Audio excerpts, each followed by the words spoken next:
1947ರಿಂದ 48ರ ಮೊದಲ ಕಾಶ್ಮೀರಿ ಯುದ್ಧ ಮುಸ್ಲಿಂ ಸೈನಿಕರ ಕೊಡುಗೆ ಎದ್ದು ಕಾಣುತ್ತೆ. ಇವರ ಕತೆ ದೇಶಭಕ್ತಿಯ ಸ್ಫೂರ್ತಿಯನ್ನ ನಮ್ಮೆಲ್ಲರಿಗೂ ಒದಗಿಸುತ್ತೆ.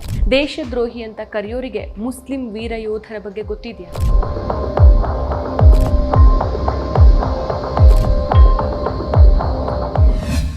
ನಮಸ್ಕಾರ, ಈ ದಿನ.comಗೆ ಸ್ವಾಗತ. ನಾನು GM ಪವಿತ್ರ. ಭಾರತ ಪಾಕಿಸ್ತಾನ ಯುದ್ಧದಲ್ಲಿ ಭಾರತದ ಮುಸ್ಲಿಮರು ತಮ್ಮ ಧೈರ್ಯ ಮತ್ತು ತ್ಯಾಗದಿಂದ ದೇಶದ ಏಕತೆಯನ್ನು ಬಲಪಡಿಸಿದ್ದಾರೆ. ಇವರ ಕೊಡುಗೆ ಭಾರತದ ವೈವಿಧ್ಯತೆಯನ್ನು ಎತ್ತಿ ಹಿಡಿಯುತ್ತೆ. ಈ ಯೋಧರ ತ್ಯಾಗ ಭಾರತದ ಸಾಮಾಜಿಕ ಸೌಹಾರ್ದತೆಯನ್ನು ಬಲಪಡಿಸುತ್ತೆ. ಆದರೆ ಕೆಲವೊಮ್ಮೆ ಇತಿಹಾಸದ ದಾಖಲೆಗಳಲ್ಲಿ ಇವರ ಕೊಡುಗೆಗಳು ಸಂಪೂರ್ಣವಾಗಿ ದಾಖಲಾಗಿಲ್ಲ. ಇವರ ಕಥೆಗಳನ್ನು ಜನರಿಗೆ ತಿಳಿಸೋದು ರಾಷ್ಟ್ರೀಯ ಏಕತೆಯನ್ನು ತೋರಿಸುತ್ತೆ. ಭಾರತ ಪಾಕಿಸ್ತಾನ ಯುದ್ಧಗಳಲ್ಲಿ ಮರಣ ಹೊಂದಿದ ಭಾರತದ ಮುಸ್ಲಿಂ ಯೋಧರು ದೇಶದ ಶೌರ್ಯ ಮತ್ತು ಏಕತೆಯ ಸಂಕೇತವಾಗಿದ್ದಾರೆ. ಭಾರತೀಯ ಸೇನೆಯ ಇತಿಹಾಸವನ್ನು ನಾವು ತೆಗೆದು ನೋಡಿದ್ರೆ ಮುಸ್ಲಿಂ ಸೈನಿಕರ ಕೊಡುಗೆ ಎದ್ದು ಕಾಣಿಸುತ್ತೆ. 1965ರ ಭಾರತ ಪಾಕಿಸ್ತಾನ ಯುದ್ಧದಲ್ಲಿ ರಜಪೂತ್ ರೆಜಿಮೆಂಟ್ನ ಮುಸ್ಲಿಂ ಸೈನಿಕರು ಪೂಂಚ್ ಕಾರ್ಯಾಚರಣೆಯಲ್ಲಿ ಪಾಕಿಸ್ತಾನ ಸೇನೆಯನ್ನು ಸೋಲಿಸಿದ್ರು. ಇದೇ ಯುದ್ಧದಲ್ಲಿ company quartermaster havildar Abdul Hamid ಅವರು ಅಸಲ್ ಉತ್ತರ್ ಕದನದಲ್ಲಿ ತಮ್ಮ ಪ್ರಾಣವನ್ನ ತ್ಯಾಗ ಮಾಡಿ ದೇಶದ ಅತ್ಯುನ್ನತ ಗೌರವವಾದ ಪರಂ ವೀರ್ ಚಕ್ರವನ್ನ ಪಡೆದಿದ್ದಾರೆ. ಇನ್ನು 1947-48ರ ಮೊದಲ ಕಾಶ್ಮೀರಿ ಯುದ್ಧ ಕಾಶ್ಮೀರದ ರಾಜಪ್ರಭುತ್ವದ ಸ್ಥಿತಿಯನ್ನು ನಿರ್ಧರಿಸೋಕೆ ಪಾಕಿಸ್ತಾನದ ಬುಡಕಟ್ಟು ದಾಳಿಕೋರರ ಆಕ್ರಮಣದಿಂದ ಇದು ಶುರುವಾಗುತ್ತೆ.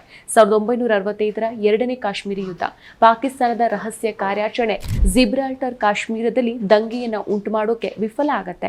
ಇದು ಯುದ್ಧಕ್ಕೆ ಕಾರಣ ಆಗತ್ತೆ. ನಂತರ 1971ರ ಯುದ್ಧ ಬಾಂಗ್ಲಾದೇಶ್ ವಿಮೋಚನೆಯ ಯುದ್ಧಕ್ಕೆ ಭಾರತದ ಬೆಂಬಲದಿಂದ ಆರಂಭ ಆಯಿತು. ಇದು ಪೂರ್ವ ಪಾಕಿಸ್ತಾನದ ಸ್ವಾತಂತ್ರ್ಯಕ್ಕೆ ಕಾರಣ ಆಯಿತು. ಇನ್ನು 1999ರ ಕಾರ್ಗಿಲ್ ಯುದ್ಧ ಕಾಶ್ಮೀರದ ಲೈನ್ ಆಫ್ ಕಂಟ್ರೋಲ್ ಅಂದ್ರೆ LOC ಬಳಿಕ ಕಾರ್ಗಿಲ್ ಪ್ರದೇಶದಲ್ಲಿ ಪಾಕಿಸ್ತಾನದ ನುಸುಳುವಿಕೆಯಿಂದ ಇದು ಶುರುವಾಯಿತು. ಇನ್ನು ಈ ಎಲ್ಲ ಯುದ್ಧಗಳಲ್ಲಿ ವೀರಮರಣ ಹೊಂದಿದ ಮುಸ್ಲಿಂ ವೀರ ಯೋಧರ ಬಗ್ಗೆ ನೋಡೋದಾದ್ರೆ ಮಾಸ್ಟರ್ ಹವಾಲ್ದಾರ್ ಅಬ್ದುಲ್ ಹಮೀದ್ ಅವರು 1933ರಲ್ಲಿ ಉತ್ತರ ಪ್ರದೇಶದ ಗಾಜಿಪುರ್ ಜಿಲ್ಲೆಯ ಧಾಮೋಪುರ್ ಗ್ರಾಮದಲ್ಲಿ ಜನಿಸ್ತಾರೆ. ಇವರು 1954ರಲ್ಲಿ ಭಾರತೀಯ ಸೇನೆಯ 4ನೇ ಗ್ರೆನೇಡಿಯರ್ ರೆಜಿಮೆಂಟ್ ಅನ್ನು ಸೇರ್ತಾರೆ. ಸರಳ ರೈತ ಕುಟುಂಬದಿಂದ ಬಂದಂತಹ ಇವರು ತಮ್ಮ ಕರ್ತವ್ಯ ನಿಷ್ಠೆ ಮತ್ತು ಧೈರ್ಯಕ್ಕೆ ಹೆಸರಾದವರು. 1965ರ ಭಾರತ ಪಾಕಿಸ್ತಾನ ಯುದ್ಧದಲ್ಲಿ ಅಬ್ದುಲ್ ಹಮೀದ್ ಪಂಜಾಬ್ನ ಖೇಮ್ಕರನ್ ವಲಯದಲ್ಲಿ ಅಸಾನ್ ಉತ್ತಾರ್ನಲ್ಲಿ ತಮ್ಮ ರಿಕಾಯ್ಲೆಸ್ ಗನ್ ಅನ್ನ ಜೀಪ್ನಿಂದ ಪಾಕಿಸ್ತಾನದ ಪ್ಯಾಟರ್ನ್ ಟ್ಯಾಂಕರ್ಗಳನ್ನು ಎದುರಿಸಿದ್ರು. ಸೆಪ್ಟೆಂಬರ್ 10, 1965ಕ್ಕೆ ಶತ್ರುವಿನ 7 ಟ್ಯಾಂಕರ್ಸ್ಗಳನ್ನು ಧ್ವಂಸ ಮಾಡಿದ್ರು. ಆದರೆ 8ನೇ ಟ್ಯಾಂಕ್ನಿಂದ ಗುಂಡಿನ ದಾಳಿಗೆ ಹೊರಡಾಗಿ ವೀರ ಮರಣವನ್ನಪ್ಪಿದ್ರು.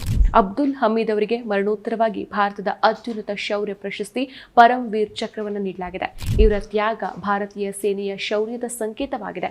ಅಷ್ಟೇ ಅಲ್ಲ, ಇವರ ಸ್ಮರಣೆಗಾಗಿ ಗಾಜಿಪುರದಲ್ಲಿ ಸ್ಮಾರಕವನ್ನು ಸಹ ನಿರ್ಮಿಸಲಾಗಿದೆ. ಇನ್ನು ಮೊಹಮ್ಮದ್ ಉಸ್ಮಾನ್ ಅವರು 1912ರಲ್ಲಿ ಉತ್ತರ ಪ್ರದೇಶದ ಅಜಂಘಡದಲ್ಲಿ ಜನಿಸ್ತಾರೆ. 1934ರಲ್ಲಿ ರಾಯಲ್ ಮಿಲಿಟರಿ ಅಕಾಡೆಮಿ ಸ್ಟ್ಯಾಂಡ್ಹರ್ಡ್ಸ್ನಿಂದ ಪದವಿಯನ್ನು ಪಡೆದ ಇವರು ಭಾರತೀಯ ಸೇನೆಯ 10ನೇ ಬಲೂಚ್ ರೆಜಿಮೆಂಟ್ಗೆ ಸೇರ್ತಾರೆ.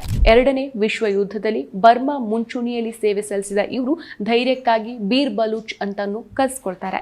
1947-48ರ ಮೊದಲ ಕಾಶ್ಮೀರದ ಯುದ್ಧದಲ್ಲಿ ಬ್ರಿಗೇಡಿಯರ್ ಉಸ್ಮಾನ್ ಜಮ್ಮು ಮತ್ತು ಕಾಶ್ಮೀರದ ನೌಶೇರಾ ವಲಯದಲ್ಲಿ 50ನೇ ಪ್ಯಾರಾಚೂಟ್ ಬ್ರಿಗೇಡ್ಗೆ ನಾಯಕತ್ವವನ್ನು ವಹಿಸಿದ್ರು.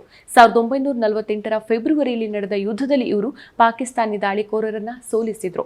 ಜುಲೈ 3, 1948ಕ್ಕೆ ಜಲಿಯನ್ ವಾಲಾಬಾಗ್ನ ಹತ್ತಿರ ಶತ್ರುವಿನ ಶೆಲ್ ದಾಳಿಯಿಂದ ವೀರಮರಣವನ್ನು ಅಪ್ತಾರೆ. ಇನ್ನು ಉಸ್ಮಾನ್ಗೆ ಮರಣೋತ್ತರವಾಗಿ ಮಹಾವೀರ್ ಚಕ್ರವನ್ನು ನೀಡಲಾಗಿದೆ. ಇವರಿಗೆ ಪಾಕಿಸ್ತಾನದಿಂದ ಕಮಾಂಡರ್ ಇನ್ ಚೀಫ್ ಆಗುವ ಪ್ರಸ್ತಾಪ ಮುಂದಿಟ್ಟು ನಮ್ಮ ರಕ್ಷಣಾ ವ್ಯವಸ್ಥೆಯನ್ನು ಬುಡಮೇಲು ಮಾಡೋ ಕುತಂತ್ರವನ್ನ ಪಾಕಿಸ್ತಾನ ಮಾಡಿತ್ತು. ಆದರೆ ಇಂತಹ ಸಂದರ್ಭದಲ್ಲೂ ಉಸ್ಮಾನ್ ಭಾರತಕ್ಕೆ ವಿಧೇಯಕರಾಗಿ ಉಳ್ಕೊಳ್ತಾರೆ. ಇವರ ಸ್ಮಾರಕ ನೌಶೇರಾದಲ್ಲಿ ಇದೆ. ಇನ್ನು ಜುಂಟು ಅಲಿ ಶೇಖರ ವೈಯಕ್ತಿಕ ಜೀವನದ ಬಗ್ಗೆ ಒಂದಿಷ್ಟು ಸೀಮಿತ ಮಾಹಿತಿ ಮಾತ್ರ ಲಭ್ಯ ಇದೆ. ಇವರು ಭಾರತೀಯ ಸೇನೆಯ ಯೋಧರಾಗಿದ್ದು ಆಧುನಿಕ ಕಾಲದಲ್ಲಿ ಪಾಕಿಸ್ತಾನದ ಆಕ್ರಮಣದ ವಿರುದ್ಧ ಹೋರಾಡಿದವರು. ಜುಂಟು ಅಲಿ ಶೇಖ್ ಒಬ್ಬ ಪಾಕಿಸ್ತಾನಿ ಆಕ್ರಮಣದ ಸಂದರ್ಭದಲ್ಲಿ ತಮ್ಮ ಧೈರ್ಯದಿಂದ ಶತ್ರುಗಳನ್ನು ಎದುರಿಸಿದ್ರು. ಈ ಯುದ್ಧದಲ್ಲಿ ಶತ್ರು ಸೈನಿಕರ ವಿರುದ್ಧ ಹೋರಾಡುವಾಗ ಇವರು ವೀರ ಮರಣವನ್ನಪ್ತಾರೆ. ಜುಂಟು ಅಲಿ ಶೇಖರ ತ್ಯಾಗ ಭಾರತೀಯ ಸೇನೆಯ ಶೌರ್ಯವನ್ನು ಪ್ರತಿಬಿಂಬಿಸುತ್ತೆ. ಇವರ ಕತೆ ದೇಶಭಕ್ತಿಯ ಸ್ಫೂರ್ತಿಯನ್ನು ಒದಗಿಸುತ್ತೆ. ಇನ್ನು ಮುಂದಿನವರು air chief marshal Idris Hasan Latif. ಇವರು 1978ರಿಂದ 81ರವರೆಗೆ ಭಾರತೀಯ ವಾಯುಸೇನೆಯ ಮುಖ್ಯಸ್ಥರಾಗಿದ್ದರು. 1971ರ ಬಾಂಗ್ಲಾದೇಶ ಯುದ್ಧದಲ್ಲಿ ಇವರ ಕೊಡುಗೆಗಾಗಿ ಇವರಿಗೆ ಪರಂ ವಿಶಿಷ್ಟ ಸೇವಾ ಮೆಡಲ್ ಅನ್ನು ನೀಡಲಾಗಿದೆ. ಇನ್ನು ಆಂಧ್ರ ಪ್ರದೇಶದ ಮಲ್ಲಾರೆಡ್ಡಿ ಪಲ್ಲಿ ಗ್ರಾಮದ ಒಂದು ವಿಶಿಷ್ಟ ಉದಾಹರಣೆಯನ್ನ ನೋಡೋಣ. ಈ ಗ್ರಾಮದಲ್ಲಿ ಬಹುತೇಕ ಜನ ಮುಸ್ಲಿಮರು ಮತ್ತು ಇಲ್ಲಿ ಪ್ರತಿ ಕುಟುಂಬದಿಂದ ಕನಿಷ್ಠ ಒಬ್ಬ ಮಗನಾದರೂ ಭಾರತೀಯ ಸೇನೆಯಲ್ಲಿ ಸೇವೆ ಸಲ್ಲಿಸುತ್ತಿದ್ದಾರೆ. 86 ಕುಟುಂಬಗಳಿಂದ 130 ಯುವಕರು ಗಡಿಯಲ್ಲಿ ದೇಶವನ್ನು ರಕ್ಷಿಸುತ್ತಿದ್ದಾರೆ. ಇವು ಉದಾಹರಣೆಗಳು ನಮಗೆ ಏನ್ ತಿಳಿಸುತ್ತೆ ಅಂತಂದ್ರೆ, ಮುಸ್ಲಿಮರು ಭಾರತೀಯ ಸೇನೆಯಲ್ಲಿ ಕೇವಲ ಸೈನಿಕರಾಗಿ ಮಾತ್ರ ಅಲ್ಲ, ಉನ್ನತ ಅಧಿಕಾರಿಗಳಾಗಿಯೂ ದೇಶಕ್ಕಾಗಿ ಸೇವೆಯನ್ನು ಸಲ್ಲಿಸುತ್ತಿದ್ದಾರೆ. ನಮ್ಮದು ಒಂದು ವೈವಿಧ್ಯಮಯ ದೇಶ, ಅದೇ ನಮ್ಮ ಶಕ್ತಿ ಕೂಡ. ಭಾರತೀಯ ಸೇನೆ ಈ ತತ್ವವನ್ನು ತನ್ನ ಕಾರ್ಯದಲ್ಲಿ ಪ್ರತಿಬಿಂಬಿಸುತ್ತೆ. ಆದರೆ ದೇಶದಲ್ಲಿ ಇರುವಂತಹ ಕೆಲವರು ಧರ್ಮಾಂಧರು, ರಾಜಕೀಯ ದುರುಳರು ಧರ್ಮವನ್ನು ಮುಂದಿಟ್ಟುಕೊಂಡು ದೇಶದ ಏಕತೆ, ಸೌಹಾರ್ದತೆ ಮೇಲೆ ಭೇದ ಭಾವವನ್ನು ಉಂಟು ಮಾಡೋ ಪ್ರಯತ್ನ ಮಾಡ್ತಾರೆ. ಇಂತಹ ಸಂದರ್ಭದಲ್ಲಿ colonel Sofiya Qureshi, brigadier Usman, lance Naik, Nazir Wani ಅಂತಹ ವೀರರ ಕಥೆಗಳು ನಮ್ಮ ದೇಶಭಕ್ತಿಗೆ ಧರ್ಮದ ಗಡಿಗಳಿಲ್ಲ ಅನ್ನೋ ಸಂದೇಶವನ್ನು ನೀಡುತ್ತೆ. ಇನ್ನು ನಜೀರ್ ಅಹಮದ್ ವಾನಿಯವರ ಕಥೆಯೂ ಸಹ ಇದೇ ರೀತಿ ಸ್ಫೂರ್ತಿದಾಯಕ. ಕಾಶ್ಮೀರದಲ್ಲಿ ಒಂದು ಕಾಲದಲ್ಲಿ ಉಗ್ರಗಾಮಿಯಾಗಿದ್ದಂತಹ ನಜೀರ್ ನಂತರ ತನ್ನ ನಿಲುವನ್ನು, ಧ್ಯೇಯವನ್ನು ಬದಲಾಯಿಸಿಕೊಂಡು ಭಾರತೀಯ ಸೇನೆಗೆ ಸೇರ್ತಾರೆ. 2018ರಲ್ಲಿ ಉಗ್ರರ ವಿರುದ್ಧ ಹೋರಾಡುತ್ತಾ ವೀರ ಮರಣವನ್ನ ಪಡಿತಾರೆ. ಮರಣೋತ್ತರವಾಗಿ ಅಶೋಕ್ ಚಕ್ರವನ್ನು ಸಹ ಪಡೆದಿದ್ದಾರೆ. ಇವರೆಲ್ಲರ ಕಥೆಗಳು ತಿಳಿಸೋದು ಏನಂತಂದ್ರೆ, ಭಾರತೀಯ ಸೇನೆಯಲ್ಲಿ ಮುಸ್ಲಿಮರ ಕೊಡುಗೆ ಯಾವುದೇ ಧರ್ಮದ ಗಡಿಗಳಿಗೆ ಸೀಮಿತವಾಗಿಲ್ಲ ಅನ್ನೋದು. ಅವರ ಧೈರ್ಯ, ತ್ಯಾಗ ಮತ್ತು ದೇಶಭಕ್ತಿ ಎಲ್ಲರಿಗೂ ಮಾದರಿಯಾಗಿದೆ. ಈ ಯೋಧರ ತ್ಯಾಗ ಭಾರತದ ಸಾಮಾಜಿಕ ಸೌಹಾರ್ದತೆಯನ್ನು ಬಲಪಡಿಸುತ್ತೆ. ಆದರೆ ಕೆಲವೊಮ್ಮೆ ಇತಿಹಾಸದ ದಾಖಲೆಗಳಲ್ಲಿ ಇವರ ಕೊಡುಗೆಗಳು ಸಂಪೂರ್ಣವಾಗಿ ದಾಖಲಾಗಿಲ್ಲ. ಆದರೆ ಇವರ ಕಥೆಗಳನ್ನ ಜನರಿಗೆ ತಿಳಿಸೋದು ರಾಷ್ಟ್ರೀಯ ಏಕತೆಯನ್ನು ಪ್ರತಿಬಿಂಬಿಸುತ್ತೆ. ಅದು ನಮ್ಮ ನಿಮ್ಮೆಲ್ಲರ ಕರ್ತವ್ಯ ಕೂಡ. ಇನ್ನು ಸೇನೆಯಲ್ಲಿ ಮಂದಿರ, ಮಸೀದಿ, ಗುರುದ್ವಾರ್ ಎಲ್ಲಾನು ಒಂದೇ ಸ್ಥಳದಲ್ಲಿ ಇರುತ್ತೆ. ಎಲ್ಲಾ ಧರ್ಮದ ಸೈನಿಕರು ಒಟ್ಟಿಗೆ ಪ್ರಾರ್ಥನೆ ಮಾಡ್ತಾರೆ. ಇದು ಭಾರತದ ಒಗ್ಗಟ್ಟಿನಲ್ಲಿ ಬಹುತ್ವ ಅನ್ನೋ ತತ್ವವನ್ನು ಪ್ರತಿಬಿಂಬಿಸುತ್ತೆ. ಲೆಫ್ಟಿನೆಂಟ್ ಜನರಲ್ ಜಮೀರ್ ಉದ್ದೀನ್ ಶಾ ಅವರು ಭಾರತೀಯ ಸೇನೆಯಲ್ಲಿ ಉಪಮುಖ್ಯಸ್ಥರಾಗಿ ಸೇವೆ ಸಲ್ಲಿಸುತ್ತಿದ್ದಾರೆ. 2023ರ ಇಂಡಿಯಾ ಕಾನ್ಕ್ಲೇವ್ನಲ್ಲಿ ಮಾತಾಡಿ, ನಾನು ಸೇನೆಯಲ್ಲಿ ಎಂದೂ ಸಹ ಧಾರ್ಮಿಕ ತಾರತಮ್ಯವನ್ನು ಎದುರಿಸಿಲ್ಲ. ಸೇನೆಯಲ್ಲಿ ಎಲ್ಲಾ ಧರ್ಮದವರು ಒಂದೇ ಕೈನ 5 ಬೆರಳುಗಳಿದ್ದಂತೆ ಒಟ್ಟಿಗೆ ಒಂದು ಶಕ್ತಿಶಾಲಿ ಮುಷ್ಟಿ ಆಗ್ತಾರೆ ಅಂತ ಹೇಳಿದರು. ಸೊ ಇವರೆಲ್ಲರ ಹೆಸರುಗಳು ಬರೀ ಹೆಸರುಗಳಲ್ಲ, ಇವರು ನಮ್ಮ ಸೇನೆಯ ಗೌರವ. ಅನೇಕರು ಪರಂ ವೀರಚಕ್ರದಂತಹ ಪ್ರಶಸ್ತಿಗಳನ್ನು ಪಡೆದಿದ್ದಾರೆ.